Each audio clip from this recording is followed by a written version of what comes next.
Siempre me ha hecho mucha gracia y me ha dado mucha vergüenza esta parte porque digo, ¿por qué aplauden si todavía no he hecho nada, no? Digo, bueno, darme algo de cuartelillo. Muchísimas gracias. Bueno, solo voy a empezar a introducir un poco mi biografía porque a mí la parte que más me interesa de todo esto es la curiosidad que podéis llegar a mostrar a través de vuestras preguntas, ¿no? Soy Chris, soy un tipo normal que le gusta hacer cosas que le apasionan. Yo soy de Móstoles. Hice EGB, normal, BUP, normal. Me apasionó muchísimo la manera en la que mis profesores transmitían sus conocimientos. De hecho, todavía mantengo amistad con parte del profesorado. Gracias al trato que me dieron mis profesores, quise hacer magisterio. Cuando estuve en magisterio, surgió la oportunidad de poder hacer televisión.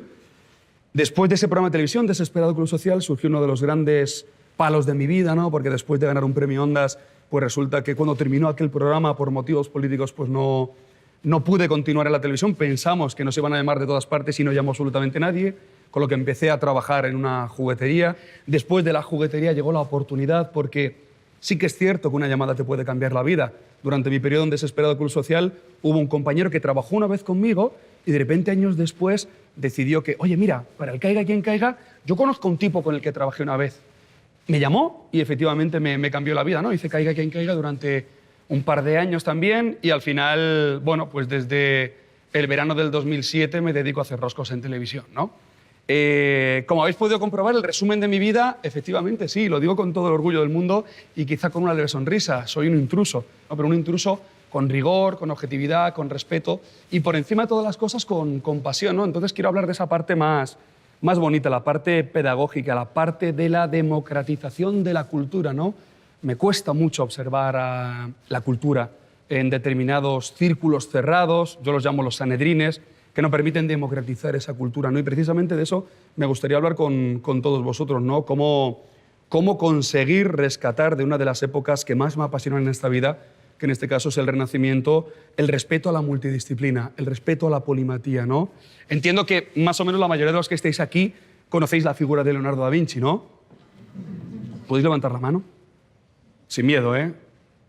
Creo que el 99,9 periódico puro conocéis la figura de Leonardo, ¿no? ¿Cuántos de los que conocéis a Leonardo consideráis que es un genio? Casi el 100% de los que habéis levantado la mano al principio, ¿no? ¿Cuántos de vosotros podríais definir la palabra genialidad? ¿Cómo definiría usted la genialidad?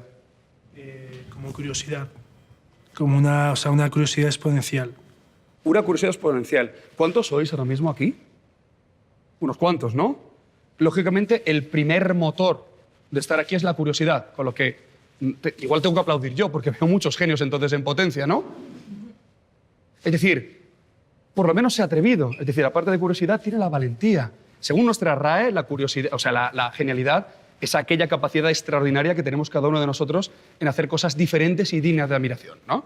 Leonardo era capaz de hacer cosas diferentes, cosas dignas de admiración, ¿no? Pero ¿cuántos de vosotros sois capaces de hacer cosas diferentes? Gracias a la curiosidad. Y es curioso además que Leonardo ni consideraba un genio, ni era considerado un genio en la época. Solo Michelangelo Buonarroti era considerado un genio en la época. Y cuando le llamaron genio, cuando colocó la estatua del David en la Piazza de la Signoria en Florencia, le dijeron, sois un genio. Él respondió, si supierais la cantidad de horas que me ha costado hacer esto, no me llamaríais genio. Por lo tanto, estamos hablando de curiosidad, de observación, de sacrificio, de perseverancia, en definitiva, de pasión. Y yo abriría directamente el turno de preguntas porque creo que me puedo extender mucho más en relación a lo que podáis querer preguntar. Así que, directamente... Hola, Cristian. Me llamo Ángela y soy una estudiante de cuarto de la ESO. Y me gustaría preguntarle por qué se le da tanta importancia a esta etapa de la historia y qué supone el Renacimiento para el conocimiento humano. Te voy a contar primero lo que no es el Renacimiento, ¿vale? El Renacimiento no es una época de luces que deja atrás, entre comillas, lo que comúnmente se ha denominado el oscurantismo de la Edad Media, ¿no? No es eso sin más, no es un periodo de la historia en el que de repente en Florencia dicen vamos a pintar y vamos a esculpir y vamos a diseñar edificios súper chulos. Mira, si tenemos en cuenta la historia del universo, la historia de la humanidad, y digamos que el Renacimiento es ese periodo de la historia del hombre donde nos sentimos adolescentes. ¿Y por qué digo nos sentimos adolescentes? Igual te sientes identificada. El Renacimiento es el periodo histórico del ser humano en el que ya no se le hace caso a papá. ¿Quién es papá? Dios. ¿No? Ya es, ha caído un rayo, uy, papá está enfadado, como la Edad Media. No, igual una explicación científica.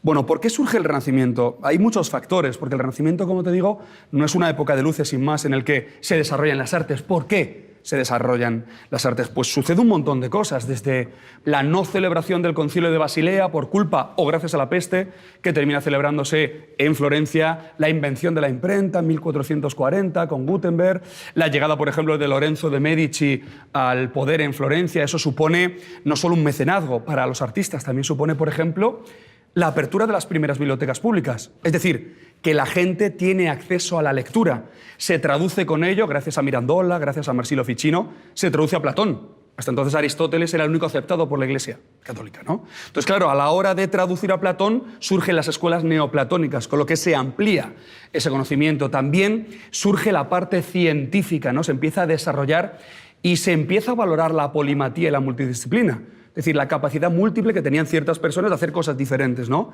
Sin ningún tipo de prejuicio. También recordemos que es una época en la que la guerra está muy presente. No solo Francia con el norte del milanesado, también desde un punto de vista bélico se intenta unificar los estados italianos por primera vez. España, Francia, Inglaterra ya lo habían conseguido y los estados italianos tardarían 300 años, ¿no? La guerra también está muy presente. El arte como propaganda económica y política, por ejemplo, en Florencia, o también religiosa, como es el caso de los estados vaticanos, ¿no? 1492, es que se provoca un cisma en la sociedad y en la religión. Tú ten en cuenta que, claro, nosotros nos cuentan, bueno, llegó Cristóbal Colón con la pinta leña de Santa María, llega allí, vuelve y dice, ¡buah! Nueva ruta comercial. Hasta Colón unos creían que allí estaba la India y otros creían que allí había dragones. Sin embargo, cuando vuelve Colón cuenta que ha visto flora, fauna, territorios y razas de personas que no aparecen en la Biblia. Y esto provoca un cisma. ¿Y si Dios no sabe todo, no? Y empieza el pensamiento también científico. Está Copérnico, pero recordemos que Leonardo, y no es para barrer por casa, pero Leonardo se adelanta 25 años a la teoría heliocéntrica, ¿no?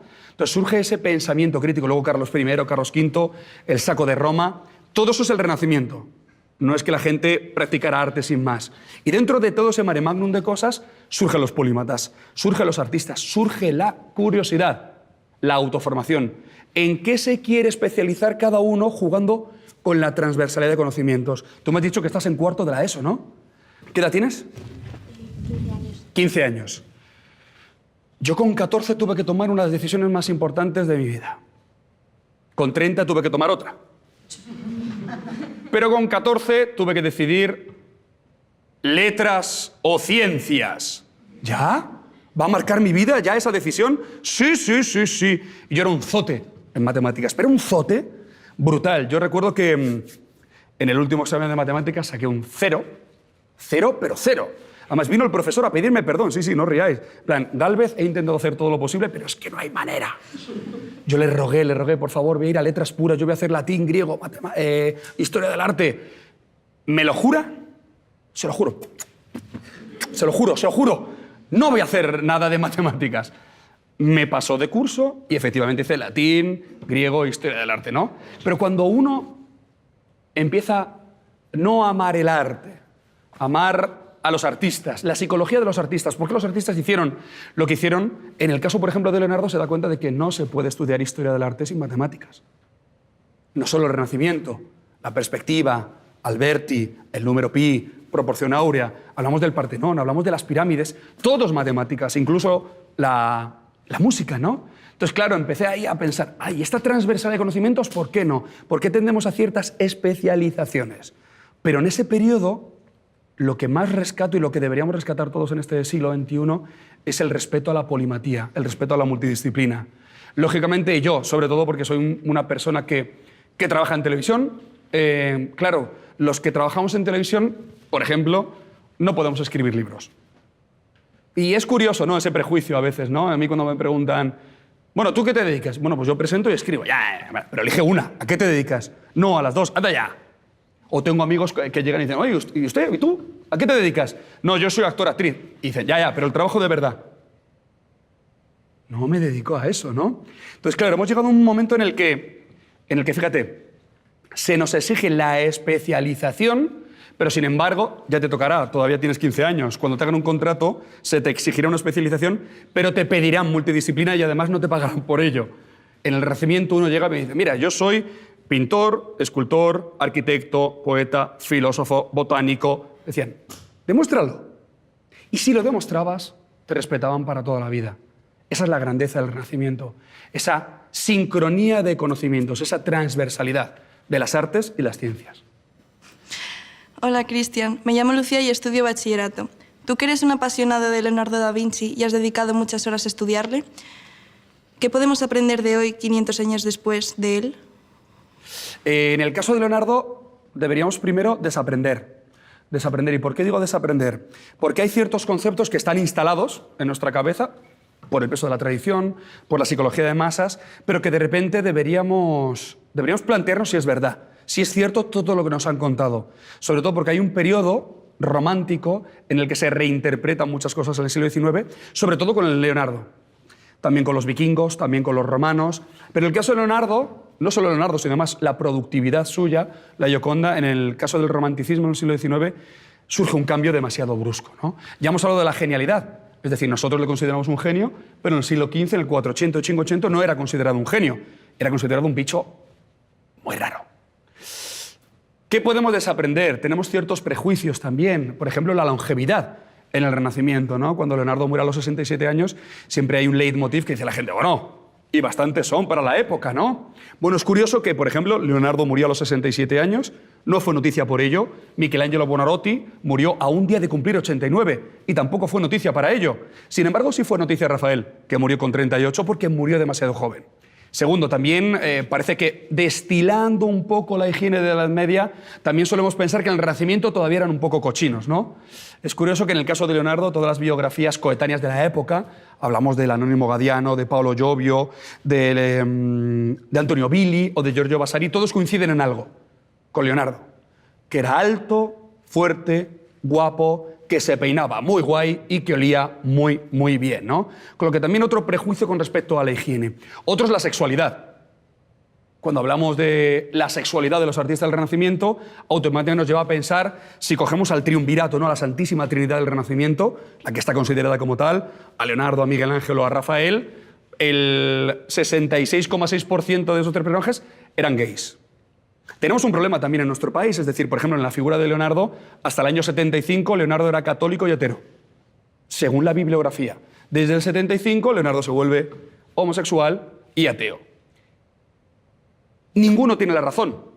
Tenemos que tener en cuenta que, aunque muchos de vosotros consideráis la genialidad como el elemento diferenciador de Leonardo da Vinci, estamos hablando de un tipo que fue iletrado, ilegítimo, disléxico, bipolar y con déficit de atención. Y eso no nos lo cuentan. Yo creo que a la hora de desaprender y volver a aprender, creo que es mucho más fácil a cualquiera de vosotros que os acerquéis por primera vez a una figura histórica, y en este caso a la figura de Leonardo, creo que es mucho más guay arrancar la pátina de genialidad, desbancarle del pedestal y presentar un hombre en carne y hueso, ¿no? Un tipo que fracasó mucho por ser tan raro. En el caso de la sexualidad, pues recordemos que Leonardo practicó el celibato desde los 24 años. Leonardo es acusado injustamente y anónimamente de sodomía, pasa 2 meses en su cárcel, su padre vivía a 150 metros como notario de los Medici y no movió ni un pelo para sacarle de allí. Por culpa de ese episodio, Leonardo sufrió 2 cosas. Una, la práctica del celibato durante toda su vida. Otro, debido a ese episodio de la acusación de sodomía, la ausencia de la figura paterna en toda su obra. Pero si nos alejamos un poco de Leonardo y nos vamos a Miguel Ángel, pero Miguel Ángel era homosexual, claro. Escribió poemas de amor a Tommaso Cavalieri. Bueno, pero a veces la historia nos llega sesgada, porque durante la segunda mitad de su vida escribió poemas de amor a Vittoria Colonna, nada más y nada menos que la mejor poetisa de todo el Renacimiento. Claro, es que desde el Renacimiento también llegan las fake news. Entonces, de Leonardo, ¿qué podemos aprender? Gracias a no sé qué, Leonardo, por ser hijo ilegítimo, es decir, nació fuera del matrimonio, no pudo ni obtener el apellido del padre, la familia de los Da Vinci, Frosinos, ni tampoco pudo ejercer la profesión de su padre, la notaría. Al no poder ser notario, claro, empezó con la práctica en el taller de Andrea del Verrocchio, ¿no? Pero es gracias a ese niño que nunca dejó de preguntarse por qué y para qué, a ese niño que era extremadamente curioso, se convirtió en este tipo que hoy en día, en el 2019, le estamos celebrando en su 5º centenario, ¿no? Fíjate, disléxico, bipolar y con déficit de atención, que a pesar de lo que nos han contado, fue un tipo que se tuvo que marchar de Florencia, porque no le querían. Claro, Leonardo cambia el paradigma de la representación de la mujer. Hemos hablado que el Renacimiento también es un periodo de adolescencia humana, pero también es un periodo en el que, gracias a la recogida de las tradiciones griegas y romanas, la mujer se masculiniza un poco, es decir, tiene cierto acceso al poder, como Lucrezia Tornabuoni en Florencia, o en el arte, ¿no? Como más tarde Sofonisma o Artemisia, ¿no? Y el hombre se feminiza un poco. Digamos, la sensibilidad a la hora de generar arte, ¿no? Claro, en este proceso Leonardo también busca desde un punto de vista científico el alma. Se buscaba desde un punto de vista teológico, pero Leonardo comienza a buscarlo desde un punto de vista científico. Leonardo estaba convencido de que el alma existía, pero no el alma teológica, el alma que residía donde residía el juicio, y el juicio residía donde residía el sentido común, el sensus communis. Aquí. Es aquello que nos permitía estar en perpetuum mobile, en constante movimiento. Claro. Entonces, para él, el alma, el ánima, residía aquí. De hecho, por eso podía vislumbrar el estado anímico de cada una de las personas. Claro, pero Leonardo dice, bueno, este chico, claro, tiene alma, pero la chica también, ¿por qué no?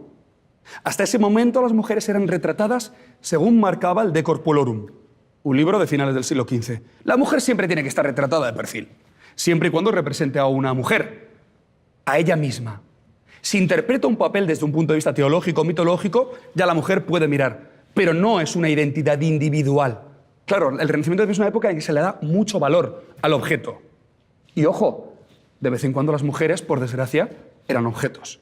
Entonces, cuando un padre entregaba a su hija en santo matrimonio, también entregaba un retrato de esa mujer, ¿no? Como una especie de dádiva matrimonial, de perfil. Leonardo, cuando le hacen un primer encargo, un primer retrato, es curioso, que marca un cisma, un retrato de la vida de Leonardo, y marca un cisma al final de la vida de Leonardo, con la Gioconda. Cuando le encargan el retrato de Ginebra de Benci para un matrimonio, él está convencido de que Ginebra también tiene alma y que no la va a retratar como marca el De Corpulorum, de perfil y con las manos como la Gioconda, indicando que es una mujer casta, noble, pura. No, Leonardo lo que hace es gira directamente la mirada del espectador, posición 3/4, contraposto, y presenta a Ginebra de Benci mirando a su interlocutor, a ese espectador, a quien iba dirigido ese regalo. Claro, esto supone dos cosas. Un cisma en la creación artística, pero también que los Medici digan, te has pasado de frenada. Claro, porque empezarían a copiarle a los artistas. Entonces, cuando el Papa le pide a Lorenzo de Medici que le mande a los mejores pintores florentinos para pintar las paredes de lo que será la futura bóveda de la Capilla Sistina, manda a Perugino, a Ghirlandaio y manda a Botticelli, pero no envía a Leonardo. Leonardo fracasa en Florencia. Leonardo llega a Milán y se pone a las órdenes de los Sforza y se vende como ingeniero militar. Y Francia invade Milán. Y Leonardo no le hacía ascos a los franceses. A los Sforza no les gusta y se tiene que ir a Venecia. En Venecia llega tarde, porque ya la caída de Constantinopla no sirve sus instrumentos subacuáticos de guerra. Y vuelve a Florencia y compite contra Miguel Ángel y pierden los dos. Y se va a Roma. Y en Roma fracasa, porque está Miguel Ángel y está Rafael. Y termina huyendo a Francia los 3 últimos años de su vida. Hoy eso en día lo llamamos fuga de cerebros. Fijaos, de lo que nos han contado, lo que te estoy contando yo. No es mi punto de vista, es lo que cuenta Leonardo. Muchas veces cuando nos apasionamos por un personaje histórico, leemos sobre ese personaje histórico, pero no leemos al personaje histórico. Y en el caso de Leonardo, es una de las personas, una de las 5 personas que más páginas ha escrito en la historia de la humanidad. Fracasó en Florencia, en Milán, en Venecia, en Florencia de nuevo, en Roma y triunfó al final de su vida. Es la historia de un fracasado y la historia de un perdedor. Constante, apasionado, y que al final, a pesar de todo eso, seguimos disfrutándolo y celebrándole. Entonces yo rescataría la historia de un tipo, de un niño, que a pesar de que murió con 67 años, nunca dejó de ser niño, que se preguntaba por qué y para qué, por qué y para qué. Buenas, me llamo Raúl y me gustaría preguntarte sobre los inventos que se le atribuyen a Leonardo, como el paracaídas, el tenedor, la servilleta, que quería saber, pues eso, qué parte es de realidad y qué parte es leyenda. Ahora es el momento en el que uno tiene que explicar la diferencia entre el Leonardo inventor y el Leonardo científico. ¿Y por qué te digo esto? Porque es que el 50% de las cosas que dicen que inventó Leonardo no las inventó. Y las otras inventó y no terminaron de funcionar muy bien. Esta es la parte negativa, pero me gusta deconstruir para volver a construir, es decir, porque hay una imagen ya asentada en, en nuestro imaginario, por decirlo de alguna manera. En el caso de Leonardo, ¿por qué digo esto? Porque Leonardo dominó 14 ramas del saber. Una era el arte, y sin embargo se estudia en historia del arte, solo. ¿Y las otras 13? ¿No? Y además un tipo transversal. Es decir, hablamos de un Leonardo que estudiaba hidráulica y el movimiento de las aguas para poder representar mejor el pelo ensortijado de una mujer. Siempre buscaba esa transversalidad. Os voy a poner un ejemplo. Entre Leonardo y Miguel Ángel nos encontramos con los dos tipos, a grosso modo, de inteligencia. Inteligencia expansiva e inteligencia concentrada. ¿Vale? Una no es mejor que la otra. Son dos maneras diferentes de hacer las cosas. Voy a empezar con Miguel Ángel, inteligencia concentrada. ¿Por qué? Porque los dos eran polímatas. Pintores, arquitectos, escultores, poetas, etcétera, etcétera, etcétera. En el caso de Miguel Ángel nos encontramos con un claro ejemplo de inteligencia concentrada. ¿Por qué? Porque todo su saber iba enfocado a una misma cosa, a la fuerza. En su obra lo vemos. Cuando hablo de la fuerza no hablo de la fuerza física, no hablo de vigorexia. Hablo también de la fuerza intelectual y de la fuerza psicológica. Miguel Ángel cambia la historia porque decide cambiar el cómo. Una cosa es el qué y otra cosa es el cómo. ¿Tenéis en mente el David de Miguel Ángel? ¿Más o menos? Más o menos, ¿no? La tradición escultórica de principios del 400, si nos remontamos a Donatello, nos remontamos al maestro de Leonardo, Andrea del Verrocchio, encontramos con que el David siempre se representa de la misma manera. Un joven, imberbe, con un casco, con una espada, y normalmente se representa con la cabeza de Goliat bajo sus pies. Es decir, representan al rey David, al David victorioso. Miguel Ángel cambia el cómo. Es decir, va a representar al que se convertirá en el símbolo de la ciudad de Florencia. Más es curioso porque hoy en día está la réplica, el original está en la galería de la Academia, pero la réplica está donde estuvo realmente el verdadero David, ¿no? Y mira en una dirección muy concreta. Mira hacia Roma, el enemigo. Cuidado, vosotros sois Goliat, pero acordaos de David, ¿no? Lo que él cambia es cómo se cuentan las cosas, esa inteligencia concentrada. Y en este caso lo que representa es el momento en el que David tiene que tomar una decisión. ¿Se enfrenta con el bicharraco o no? Que nunca antes no lo habían contado así. Esa es la inteligencia concentrada. En el caso de la inteligencia expansiva de Leonardo, sucede todo lo contrario. Es decir, él cuando estudia cosas lo que hace es ampliar el abanico, pero busca la transversalidad de los conocimientos. Leonardo se tiró entre 15 y 20 años estudiando el vuelo de los aves. ¿Para qué? Porque estaba consciente de que el hombre podía volar. Hasta que definitivamente se dio cuenta de que la fuerza motriz de nuestros brazos nunca podría llegar a imitar el aleteo de los pájaros. Y cambió de idea. Se fue a los murciélagos. Dijo, oye, que igual podemos planear.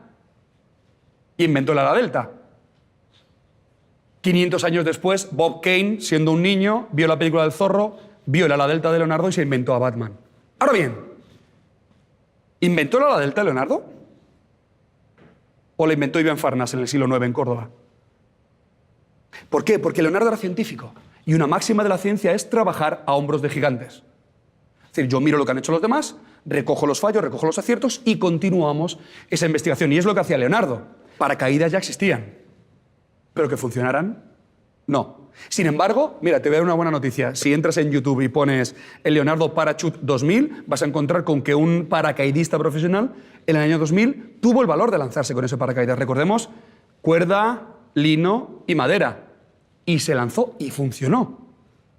Los tanques o los carros armados ya existían en la Edad Media. Tampoco llegaban a funcionar, pero el de Leonardo tampoco. Porque uno, siguiendo los planos de construcción de ese carro armado, se da cuenta de que el tanque solo giraría en 360 grados, nunca avanzaría en línea recta. Y así un montón de cosas. Hasta el hombre de Vitruvio lo copió, como diseño. O sea, sí que es verdad que él, estudiando a Vitruvio, siglo I a.C., el arquitecto Julio César, sí que es verdad que encontró la solución al problema. Pero el dibujo es una copia, pero la mejoró. Entonces encontramos con que es un Leonardo no inventor, un Leonardo científico que utiliza sus conocimientos científicos para aplicarlos a la invención, que es diferente. Ahora, te daré una buena noticia. Inventó la servilleta. Claro, hasta Leonardo sí que es verdad que la corte, por ejemplo, de los Sforza se limpiaba la mano con las pieles de conejos en las mesas, ¿no? Y Leonardo llegó a escribir, se debería inventar un trozo cuadrado de tela reutilizable para poder limpiarnos porque parecemos unos cerdos aquí con la piel de conejo, ¿no? Entonces, ¿hace eso menos grande a Leonardo? No, para nada. Porque si uno observa el imaginario o observa la mente poliédrica de Leonardo, se da cuenta de que el tío da igual. El tío lo intentaba una y otra vez. Claro, Leonardo también decía, los tipos geniales inventan grandes cosas. Los trabajadores las terminan. Entonces, claro, él diseñaba bocetos espectaculares que luego no se podían llevar a la práctica. Pero es muy grande. Para uno de mis últimos trabajos literarios encargué un análisis grafopsicológico de Leonardo. Solo te voy a decir el resumen. Una gran olla a presión de creatividad. Eso es lo que dice su letra 500 años después. Pero mola. A mí me mola mucho. En tu último libro nos hablas sobre la Gioconda. ¿Quién era esa mujer? ¿Que sonreía, no sonreía? Estamos siempre con esa duda que siempre está latente. ¿Nos podrías hablar sobre ello? Lo importante es conocer por qué es importante el retrato. La cara, el rostro, los rasgos faciales se estudian desde los tiempos de Aristóteles. Digamos que Aristóteles ya escribió un tratado de fisonómica, ¿no? Lo que más tarde se conocería como fisonomía, que luego quedaría con Lavater en el siglo XVIII bastante obsoleta, porque surgiría la morfopsicología, luego llegaría la psicología facial, luego llegaría la sinergología y luego el estudio de las microexpresiones. Todo esto desde un punto y desde un ámbito científico / psicológico, ¿no? ¿Por qué es importante el rostro, reconocer esas facciones? Ya lo hemos hablado de Leonardo, ¿no? La búsqueda científica del alma que estaba aquí y gracias a ese ánima, el estado anímico de las personas. Por lo tanto, es muy importante el estudio de la cara. Lógicamente, ya hemos hablado de cómo Leonardo provoca un cisma en la historia del arte girando a la mujer, cómo representa a la mujer mirando de frente al espectador. De hecho, Leonardo es un leitmotiv en toda su obra. Hemos hablado de la ausencia de la figura paterna, pero también de los estudios fisonómicos. Leonardo otorga personalidad a cada uno de los personajes que representa. Y en el caso de la Gioconda es la sublimación de ese inicio, es decir, empieza su vida artística, su gran vida artística con el retrato de una mujer y termina con el retrato de una mujer. ¿Qué pasa con la Gioconda? Lo que creo que deberíais conocer es que la Gioconda no es la gran obra de Leonardo, o al menos así lo consideran los escritores en la época. Cuando hablamos del Anónimo Gadiano, de Paolo Giovi, de Antonio Billi, todos coinciden en algo. La gran obra maestra de Leonardo era La Última Cena. Es decir, cuando contratan a Leonardo para combatir con Miguel Ángel después de plantar allí el David, es porque viene de hacer La Última Cena, que es la que todo el mundo avala. Es decir, el rey Luis de Francia, cuando invade Milán, dice, oye, ¿podemos recortar esta pared 5 metros por 8, y llevárnosla a Francia? No, hombre, no, rey, no podemos. Bueno, al final se terminarían llevando a Leonardo, ¿no? En este caso, Francisco I. La Gioconda no era nada, era un retrato, sin más. ¿Qué pasa con la Gioconda? Que existen 5 evidencias históricas. 5 evidencias históricas que además no se ponen de acuerdo, ¿no? Tenemos desde Antonio de Beatis a Vespucci, tenemos a Cassino dal Pozzo, a Giorgio Vasari o a Antonio Billi. 5 evidencias históricas que demuestran que Leonardo pintó a una mujer. Unos dicen que era Lisa Gherardini, esposa de Francesco del Giocondo. Otros dicen que nunca pintó a Lisa Gherardini, que a quien pintó fue al marido, a Francesco del Giocondo. Otros dicen que pintó a una dama florentina, de cuya identidad no sabemos nada. Otros dicen que pintó a una tal Gioconda, una jocosa, una dama que sonríe. Y ya en el siglo XVII, Cassino dal Pozzo la lía parda directamente porque dice, no, Leonardo pintó a Lisa Gherardini, pero también pintó a una tal Gioconda. 5 evidencias y ninguna vinculante, todas discrepantes. ¿Qué pasa con la Gioconda? Que la Gioconda no era un cuadro famoso. Es decir, la Gioconda es fruto de una campaña de marketing cuando no se conocían las campañas de marketing. ¿Esto qué quiere decir? Estamos hablando del siglo XIX, el romanticismo, ¿no? ¿Qué sucede en el siglo XIX? Ya lo hemos comentado. La unificación de los estados italianos, el Risorgimento. ¿Y esto qué conlleva?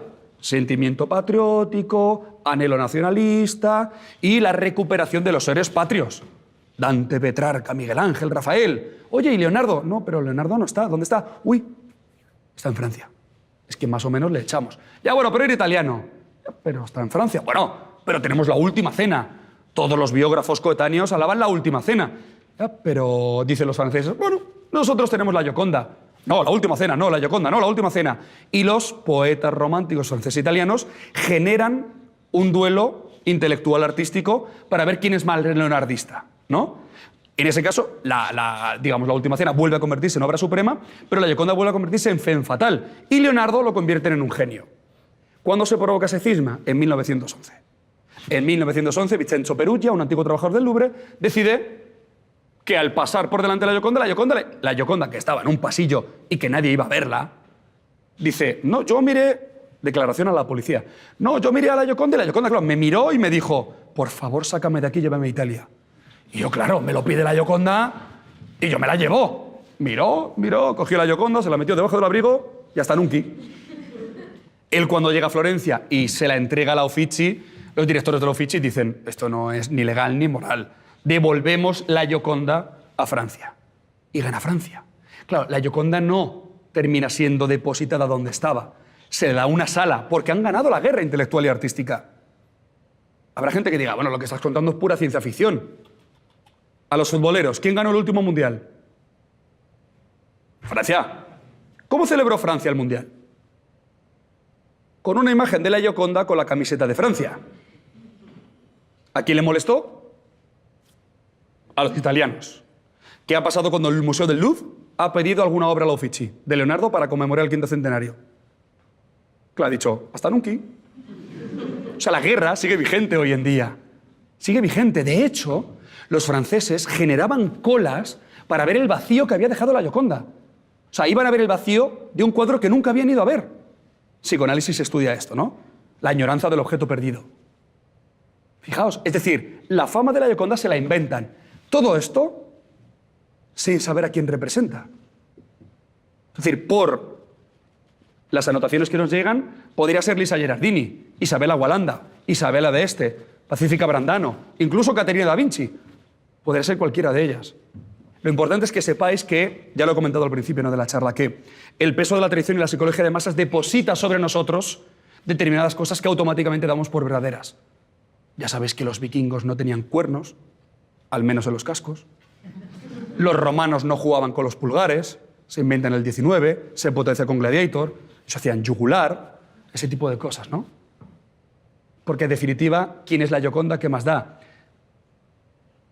Creo que lo importante es no la Gioconda ni a quién representa la Gioconda, sino la giocondolatría. ¿Qué genera la Gioconda? Hablamos de la sonrisa, ¿no? Me has dicho, ¿sonrisa o no sonrisa? ¿Sonríe la Gioconda o es un defecto de la no restauración? Porque nosotros no observamos la Gioconda que pintó Leonardo. Leonardo no pintó una Gioconda ocre, marrón, amarillenta. Pintó una Gioconda de vivos colores. Pero claro, si restauras y limpias la Gioconda, pierdes mucha pasta. Todo el periodo que está fuera de exposición pierdes dinero. Y hay gente que paga solo la entrada para ir a hacerse un selfie con los 200 turistas que hay delante de la Gioconda y largarse. Y luego matas al mito, matas al icono, matas a la femme fatale. ¿Sonríe o no sonríe? Si sonriera, hay que tener en cuenta si es una sonrisa de felicidad o una sonrisa de postureo. Eso que tanto se lleva ahora, ¿no? En IG, Instagram. Es muy fácil saber si ríen, es decir, cuando se estudia comunicación no verbal, cuando se estudia sinergología o las microexpresiones, si tú tapas la boca a tu interlocutor y sonríe con los ojos, estás viendo una sonrisa sincera, una sonrisa de felicidad. Si no, puede ser una mueca de cortesía, de protocolo. ¿Te haces una foto? Sí. No me apetece. O sí, claro que me la hago, ¿no? O si sonreímos solo de un lado, estamos indicando desprecio y soberbia, ¿no? En el caso de la Gioconda, yo no sé si sonríe o no. Lo que es importante es lo que provoca la giocondolatría y todo el espíritu leonardiano. Y que cada vez que miremos algo de él, espero que ojalá, después de esta charla, cada vez que miréis algo de él, por lo menos os provoque cierta sonrisa. Pero porque os ha inspirado algo de curiosidad. Creo que eso es lo más bonito. Pero la identidad me lo guardo para mí de momento, porque sería una opinión demasiado subjetiva. Y como estamos hablando de educación y sobre todo de transversalidad de conocimientos y de la curiosidad como ese motor de pasión, te invito a que seas curiosa. Hola, Cristian. Mi nombre es Sofía. Y me gustaría hacerte una pregunta. Cuando hablamos del Renacimiento, nos vienen siempre a la cabeza imágenes de hombres. Sin embargo, nos cuesta muchísimo recordar y figuras femeninas. ¿Nos podrías hablar del rol de la mujer en el Renacimiento? No es que nos cueste recordar figuras femeninas, es que no nos las cuentan. El problema es por qué no nos las cuentan, ¿no? Y normalmente yo suelo decir en este momento que, bueno, al final la historia la cuentan los hombres, ¿no? Voy a poner de ejemplo a Giorgio Vasari. Giorgio Vasari, conocido como el primer cronista o historiador de arte. Más o menos, eso dicen. Este hombre lo que hace es recoger de la tradición oral, de la gran tradición oral y de la breve tradición literaria, las vidas de los grandes personajes que hicieron grandes el Renacimiento. Él no lo llama Renacimiento, lo llama Rinascita. La palabra Renacimiento surgiría siglos después, ¿no? Este tipo lo que hace es alabar a todos y cada uno de los hombres que fueron grandes como artistas en el Renacimiento italiano, ¿no? En el 400 y en el 500. Si son florentinos, bueno, espectaculares. De entre los centenares de vidas que tiene, una mujer, Properzia di Rossi. Si tú lees la biografía de Leonardo, de Miguel Ángel, de Rafael, de Botticelli, del Verrocchio, grandes dones llueven del cielo por parte de los dioses para otorgar la genialidad a cada uno de los maestros del Renacimiento, ¿vale? Cuando lees la biografía de Properzia di Rossi, lamentándolo mucho, dice algo así. No son palabras textuales, pero el resumen es: casi era tan buen artista como en las labores de casa. Y gracias al esfuerzo consiguió hacer arte. Ay, es complicado, ¿eh? Es complicado. Te está molestando, pero es lo que dice Vasari, no lo digo yo, ¿eh? Lo que creo que hay que hacer es justicia. He nombrado, por ejemplo, a Lucrecia Tornabuoni desde el punto de vista del poder, pero aparte de Tornabuoni, aparte de Sofonisba Anguissola, que llegó un poquito después, Artemisia Gentileschi, hubo un montón. Nogarola, hubo un montón de mujeres. Vittoria Colonna, el amor platónico de Miguel Ángel. ¿Por qué no se cuentan? Cuando hablamos de la reforma, de la contrarreforma, siempre hablamos de hombres. Pero claro, una gran líder fue Vittoria Colonna. Pero claro, las mujeres hicieron grande el periodo conocido como Renacimiento, hicieron grandes a los artistas, como Isabela d'Este, e hicieron grandes como musas a los artistas. Hubo un montón de mujeres que hicieron grandes el Renacimiento. Y te he mentido. Siempre viene un nombre a la mente. Uno, Lucrecia Borgia. Puta y envenenadora. Siempre que leemos sobre Lucrecia Borgia, siempre dicen lo mismo. Bueno, es un punto de vista, igual hay más, ¿no? Pero sí creo que es una gran injusticia. A día de hoy todavía sigue siendo una gran injusticia. Repetimos los mismos errores. Hola, Cristian, me llamo Esther y soy estudiante fui estudiante de Bellas Artes, ya he terminado. Y siempre me ha llamado la atención del arte contemporáneo que se ha perdido esa interacción entre la obra artística y el espectador sin ningún mediador. La opinión propia del arte, del Renacimiento, ¿no nos falta un poco hoy en día? Claro que falta, pero los objetivos son diferentes. Es decir, cuando hablamos de arte contemporáneo, existen espacios expositivos que se llaman museos. Existe un público que tiene la necesidad de culturizarse, mediante pago de entrada o no, pero que tiene esa necesidad de saciar su apetito intelectual visitando un museo, ¿no? Aprendiendo no solo arte, historia, técnicas, conservación, restauración, etcétera, etcétera, etcétera. ¿Pero qué sucede en el Renacimiento? Que no hay museos públicos. Recordemos que con la llegada de Lorenzo de Medici se abren esas primeras bibliotecas públicas, ¿no? Es decir, la gente, no todo el mundo, pero la gente ya empieza a tener acceso a la cultura, a la literatura. En el caso de los museos, bueno, sin ir más lejos, Florencia, claro, es Giorgio Vasari el que se encarga de la Galería de los Uffizi. Giorgio Vasari tiene 8 años cuando Leonardo se muere. Y lo he comentado al principio, es decir, el arte se utiliza como propaganda. Es decir, el arte existe porque existen los mecenas. El que paga exige. Ya puede ser en un contrato matrimonial, ya puede ser como símbolo de una ciudad, o ya puede ser para deleite personal en una colección privada. De hecho, en el Renacimiento se estudian las figuras de la anamorfosis, que en el caso de Leonardo está muy presente. Cuando disfrutamos en la Galería de los Uffizi de la Anunciación, digamos la que está considerada la primera obra en solitario de Leonardo, cuando abandona Andrea del Verrocchio, la Anunciación, el ángel que aterriza y le da la buena nueva a la Virgen, ¿no? En este caso. Leonardo ya de repente la parte teológica se la pasa por las narices. Es decir, prescinde de las típicas alas de ángel y le pone unas alas de un pájaro. Pero en el caso de, digamos, si hablamos de la morfología o de la anatomía de la Virgen, está mal construida desde un punto de vista realista, ¿no? Es decir, el brazo derecho de la Virgen tiene una posición que anatómicamente es incorrecta.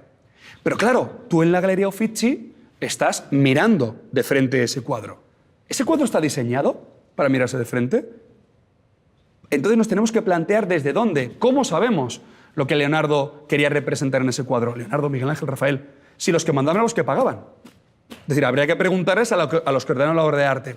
Sin embargo, la anamorfosis consiste en colocarnos en un punto de vista muy determinado y la obra coge la forma que debería tener.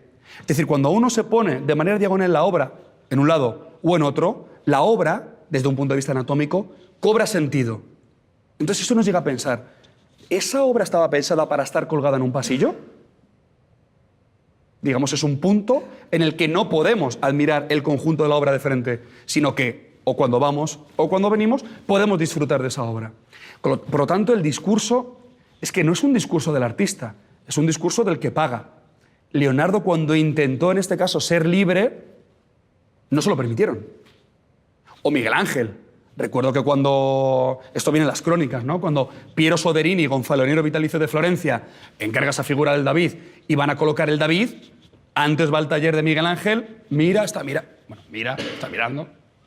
Dice, tiene una nariz un poco judía, ¿no? Sí, no, esto es real, ¿no? Claro, tened en cuenta que Miguel Ángel, en el Jardín de San Marcos de los Medici, estudió el Midrash, la Cábala, etcétera, etcétera, etcétera. Y si nos fijamos en la bóveda de la Capilla Sixtina, en la bóveda, no en el juicio final, no aparece ninguna figura cristiana. Son todas judías.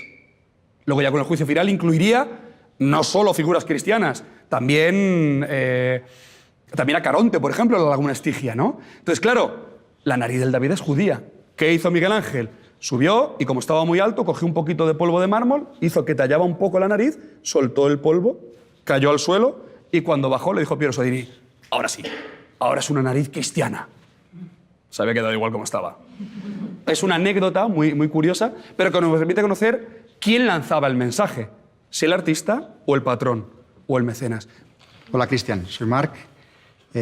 Has comentado que Leonardo, Miguel Ángel, Rafael parecen ser los tres ases, ¿no?, del Renacimiento.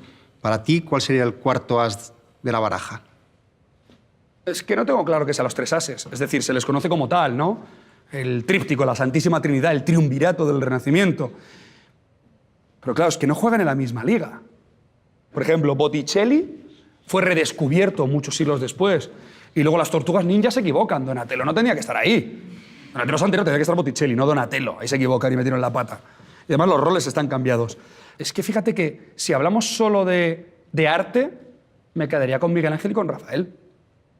No me quedaría con Leonardo. O sea, es que Leonardo lo ubicaría en otro lado, ¿no? Entonces, me cuesta mucho decir. Pero voy a rehuir la pregunta, sobre todo porque vivimos ahora en una sociedad en la que constantemente nos obligan a decidir. Y cuando decidimos y nos quedamos en un lugar neutro, significa que estamos a favor del contrario siempre, ¿no? Es decir, ¿tú que eres de derechas o de izquierdas? ¿Pero de la nueva o de la antigua? ¿Del Madrid o del Barça? ¿Eres ateo o eres creyente? Desinteresadamente muchas veces se busca el conflicto cuando nos posicionamos. Lógicamente aquí no vamos a tener ningún tipo de conflicto si yo digo que prefiero a Andrea Alberrocchio antes que a Donatello. Pero ¿por qué no incluir a Brunelleschi? ¿No? ¿Por qué no incluir a los grandes maestros? A Giotto, a Piero della Francesca, a Fra Angelico. Es que hay tantos. Claro que sin ellos no hubiesen existido los otros, ¿no? Entonces es muy difícil, así que te diré que no tengo ni idea, no me quedaría con ninguno y no acotaría. No, creo que mi opinión es tan válida como la de cualquier otro. Me quedaría con Leonardo, pero como prototipo de hombre universal, como prototipo de hombre transversal, no como artista. Como artista creo que pintaba mejor Rafael, pero es tan subjetivo. Hola, Cristian. Yo me preguntaba cuál es el trabajo obra de Leonardo da Vinci que más te atrae o más llama tu atención. Dos. Es que te voy a decir una directamente, que es La Última Cena, pero comienzo por otra y te termino con La Última Cena, ¿vale? Porque, claro, con el tema de la exposición y tal, analizando las pinturas que yo quería contar y bajo las cuales yo podía contar episodios biográficos de Leonardo, me encuentro con La Virgen de las Rocas, que no sé si la ubicáis. Sí, hay gente que sí ubica La Virgen de las Rocas. Que hay dos versiones. La primera versión me llama mucho la atención por varios motivos. Primero, lógicamente por la ausencia de la figura paterna, que ya lo hemos comentado. Bueno, partiendo de la base de que Leonardo no hace absolutamente caso al encargo que le hacen, que es Virgen, niño, un tríptico y 2 ángeles a los lados. Pinta lo que le da absolutamente la gana, ¿no? En este caso pinta a la Virgen, al arcángel Uriel, Gabriel, el Louvre no se pone de acuerdo, el niño Jesús y el niño San Juan Bautista, ¿no? Prescindiendo de la figura paterna, vemos otro de los leitmotivs de Leonardo, la androginia en el ángel, no sabes muy bien. De hecho, el dibujo preparatorio es una mujer. Es decir, no sabes si es hombre o es mujer. Pero lo que me llama mucho la atención es que ese episodio no aparece en la Biblia. Es decir, la escena representada de la Virgen de las Rocas no aparece en la Biblia. Aparece en los evangelios apócrifos, descubiertos en 1945, escritos en copto. Entonces me llama la atención desde un punto de vista teológico, ¿no? Porque claro, le encargan algo que no se llegó a descubrir. Entonces no sé de dónde proviene la información para que Leonardo pinte eso, ¿no? Y en el caso de La Última Cena, que es la verdadera obra de Leonardo que más me llama la atención, no es por la tradición bibliográfica que ya hemos comentado con nuestra compañera maestra, sino porque gracias a un episodio que yo tuve en noviembre del 2009, yo me acerqué a Leonardo por primera vez. Mira, recuerdo que yo estaba en Milán realizando unos anuncios para una marca de sofás. Entonces yo me fui con mi representante para allá y rodamos unos anuncios. Los rodamos demasiado pronto y teníamos tiempo como para poder disfrutar de la ciudad. Entonces dijimos, bueno, pues vamos a ver qué hacemos, porque no voy a volver en la vida a Milán, que se me ha perdido a mí en Milán. Bueno, ahora claro, casi trabajo constantemente entre Florencia y Milán, ¿no? Pero eso yo entonces no lo sabía. Entonces todavía destilaba en el ambiente Dan Brown, el Código da Vinci. Ahí estaba el cenáculo en Santa María delle Grazie, la última cena de Leonardo. Oye, si vamos allí y vamos a ver si de verdad está María Magdalena pintada allí. Venga, vamos. Claro, no sabíamos por aquel entonces, estoy hablando, insisto, de noviembre del 2009, que para entrar en el cenáculo en Santa María delle Grazie, en el refectorio, hay que comprar la entrada con más o menos 2 meses de antelación. Pero no lo sabíamos. Entonces, llegué allí, chapurreando en inglés, no hablaba por aquel entonces italiano, intenté convencer a la persona encargada de las entradas, por favor, que me vendiera una, pero me decía, vamos, muy firmemente, que no se vendían entradas. Llegué a un punto hasta que quise sobornarla. No lo conseguí. Al final, de tan pesado que me volví, me dijo la encargada muy cortésmente, mira, la única posibilidad que tienes de entrar a ver esto sin entrada es que ahora a las 6:15, que viene el último grupo, les haya fallado a alguien y te vendan la entrada. Y yo, bueno, pues espero, si no queda tampoco mucho, ¿no? Total, que me quedé, entonces vi llegar al último grupo y vi a la guía que estaba dando indicaciones con las entradas, me acerqué, le dije, ¿no te sobrará alguna entrada? Tal, empezó a mirar y dijo, pues me sobra una. Todo lo que dije, vale, entro. ¿Habéis estado en el refectorio de...? ¿Alguien ha estado viendo la última cena? Tú llegas a la plaza de Santa María delle Grazie, entras al refectorio, entonces hay un hall, entras en el hall, aquí está no la taquilla, es la oficina donde está la persona que te encarga de las entradas que tú ya has comprado previamente. Giras a la derecha, hay un pasillo, una sala de espera, una persona en una puerta, en unas rejas que te pica la entrada, giras a la izquierda, se abre una puerta de cristal blindado, entran 25 personas, se cierra la puerta, se abre la siguiente puerta, entran 25 personas, se cierra esa puerta, giras a la izquierda y está la última puerta. Todo este recorrido, yo, como buen español que no me conoce nadie, dan codazos para colocarme el primero. O sea, ya que se van a abrir las puertas, ya que he conseguido entrar, que no podía entrar, digo, yo entro el primero. ¡Pum! Y claro, miro a la izquierda y tenía la guía. Y claro, hay un momento que le digo, perdona, digo, que no te he pagado la entrada, dime cuánto es y te lo abono. Me dice, no te preocupes, yo insisto, por favor. Y me dice, no, de verdad, si es que nos ha costado €1. Y digo, ¿€1? Y dice, sí, claro, es que somos un grupo de educación especial. Hago así y me di cuenta que de las 25 personas que íbamos a entrar, 23 tenían síndrome de Down. 3 personas en silla de ruedas. Y yo, como un auténtico capullo, me he dedicado a dar codazos a todo el mundo para poder entrar el primero. Y en ese momento se abren las puertas. A la izquierda, la guía. A la derecha, una niña rubia, así alta, italiana, con síndrome de Down, que me miraba sonriendo. Me da la mano, da el primer paso y en el refectorio giras a la derecha. A la izquierda hay otra pintura que nadie le hace mucho caso y tenemos la última cena, 5 metros por 8. Se acerca conmigo y durante los 15 minutos que duró la visita, la niña ni me soltó la mano ni me dejó de mirar sonriendo. Y durante esos 15 minutos no dejé de mirar a esa niña. Y la primera vez que entré a ver la última cena, no vi la última cena. Yo no había tenido la oportunidad de, ¿está María Magdalena o no está María Magdalena? Yo estaba enamorado de aquella niña. Me había quedado prendado de ella. Entonces empecé a leer a Leonardo, no sobre Leonardo, quería forjarme mi propia opinión. Y empecé por el Leonardo anatomista. Hoy en día en mi exposición hay 2 personas con síndrome de Down trabajando como jefes de sala. Yo nunca digo discapacitados, discapacitados, ¿no? Hola, Cristian. Mira, mi pregunta va... Tengo 3 niños en casa que te admiran. Entonces, no se pierdan tu programa y han escuchado mucho tus vivencias en torno al estudio que has hecho sobre Leonardo da Vinci. Mi pregunta es más, ¿qué te ha aportado a ti Leonardo da Vinci en tu vida personal, en tu vida diaria, por decir así? Y que me permita a mí llegar a mi casa hoy y decirle a mis hijos, he conocido a alguien que vosotros admiráis y es una persona que aplica esto en base a un estudio que ha realizado sobre un personaje muy grande en la historia de la humanidad. En primer lugar, no soy nadie que te pueda dar un consejo. No, es decir, no puedo cargar con la responsabilidad de tener que decirte a ti cómo tienes que educar a los chavales. Si tengo la autoridad pertinente, que no la tengo, pero si la tuviera, te diría que no te quedaras con lo que yo he estudiado, que te quedaras con la experiencia. Para mí, la educación reglada es imprescindible. Pero a partir de ahí lo que marca la diferencia es la autoformación, la curiosidad. Y que no le cuentes a tus chavales que ese tipo al que admiran porque ven en la tele se dedica durante mucho tiempo a estudiar la figura de Leonardo y es muy listo y sabe mucho. No, quiero que te quedes con que es un tipo que ha fracasado mogollón, que le han llamado intruso un montón de veces, que no por eso se rinde y que a pesar de eso no deja de hacer cosas que le apasionan. En definitiva, que es un tipo como ellos, de carne y hueso, y que disfruta muchísimo con lo que hace. Pero no sé si tengo el derecho a decirte eso. Así que diles lo que tú quieras. Pero creo que si te alejas de mira cuánto sabe a mira cómo lo sabe, creo que es mucho más bonito. Porque lo importante también es cómo se lo digas. O sea, no es que dé igual el qué le vayas a decir a tus hijos o no cuando llegues a casa, sino cómo se lo vayas a decir.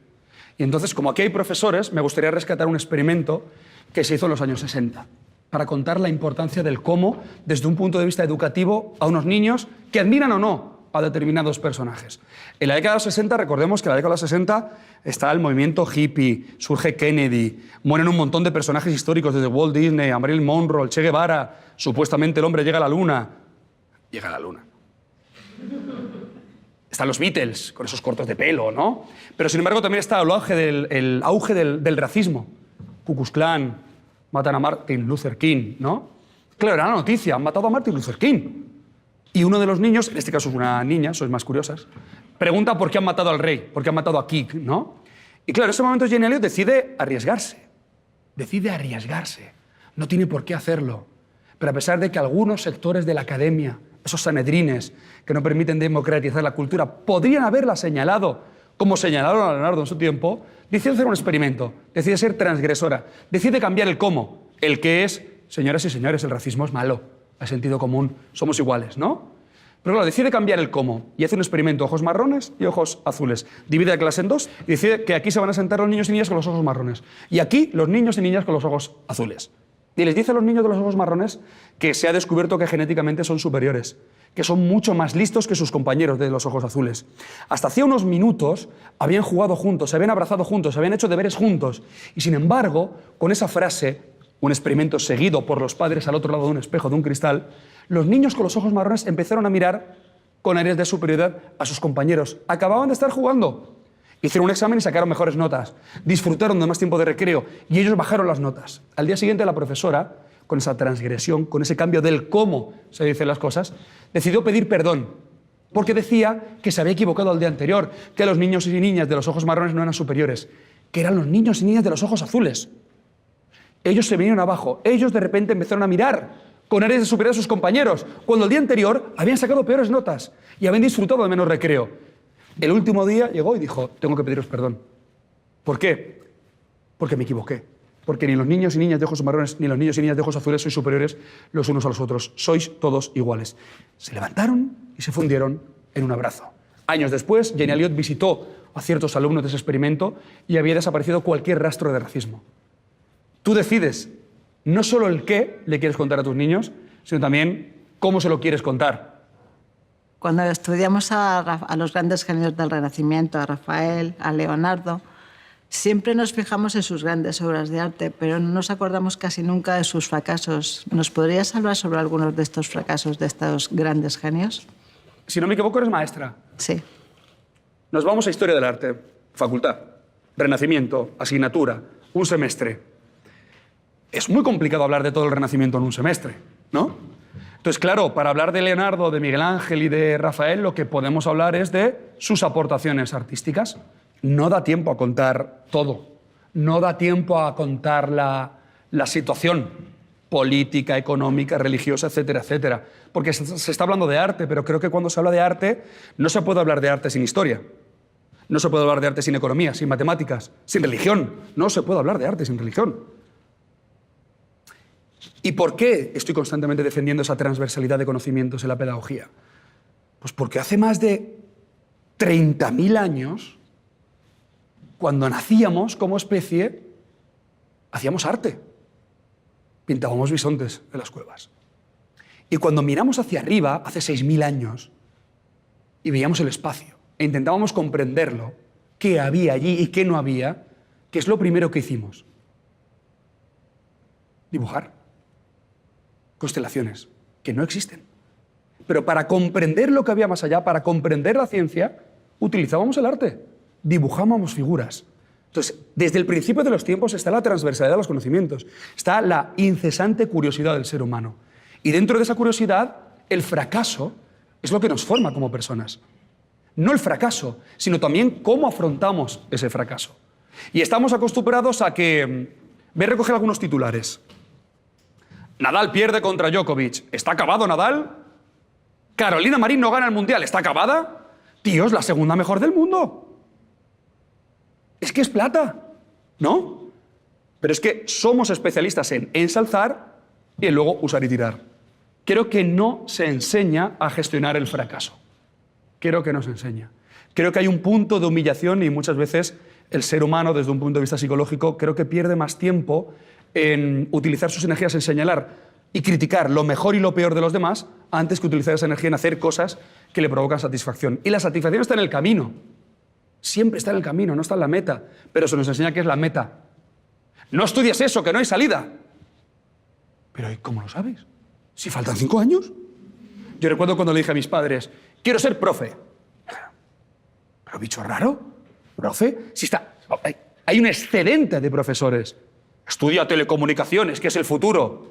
Ahorita las telecomunicaciones, yo quiero ser profesor. Me encantan los peques. Quiero hacer magisterio, primaria.